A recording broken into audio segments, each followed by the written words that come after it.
പ്രവാസികളോടുള്ള Indian സർക്കാരിന്റെ സമീപനം മെച്ചപ്പെടുന്നുണ്ടെന്നും പ്രവാസികൾ അനുഭവിക്കുന്ന പ്രശ്നങ്ങൾക്ക് ഘട്ടം ഘട്ടമായി പരിഹാരം കാണുമെന്നും UAE-യിൽ പുതുതായി ചാർജ് എടുത്ത അംബാസഡർ TP സീതാറാം വ്യക്തമാക്കി.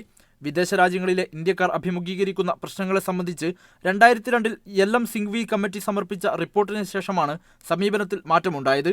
UAE-യിലെ ജയിലുകളിൽ കഴിയുന്ന ഇന്ത്യക്കാരുടെ വിഷയം ശ്രദ്ധയിൽപ്പെട്ടതിനെ തുടർന്ന് അബുദാബി ജയിൽ സന്ദർശിച്ചിരുന്നു. ജയിലിലുള്ളവരിൽ ചെറിയൊരു വിഭാഗം UAE-യിൽ നിരോധിക്കപ്പെട്ട മരുന്നുകൾ കൈവശം വെച്ചതിന്റെ പേരിലാണ്. നിരോധിക്കപ്പെട്ട മരുന്നുകളുടെ പട്ടിക ലഭ്യമാണെന്നും അത് മനസ്സിലാക്കി മാത്രമേ നാട്ടിൽ നിന്നും മറ്റും മരുന്നുകൾ കൊണ്ടുവരാൻ പാടുള്ളൂവെന്നും അദ്ദേഹം മുന്നറിയിപ്പ് നൽകി. ജയിൽ മാറ്റത്തിനായി അപേക്ഷ തന്നവരുടെ കാര്യത്തിൽ ഉടനെ പരിഹാരം കാണും.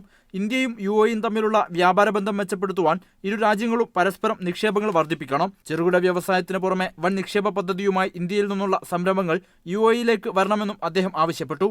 ഇന്ത്യയിലെ ആധാർ സംവിധാനം പ്രവാസി കുടുംബങ്ങളെ എങ്ങനെ ബുദ്ധിമുട്ടിക്കുമെന്ന് ചൂണ്ടിക്കാണിച്ചപ്പോൾ താനും പ്രവാസി എന്ന നിലയിൽ ആധാറിന്റെ ഇരയാണെന്നും പരിഹാരം ആരായുമെന്നും അദ്ദേഹം കൂട്ടിച്ചേർത്തു.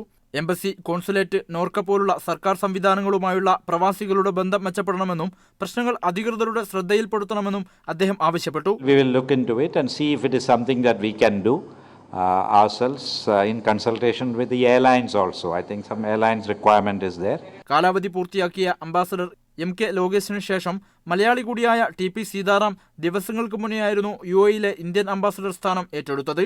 Media 1 Dubai.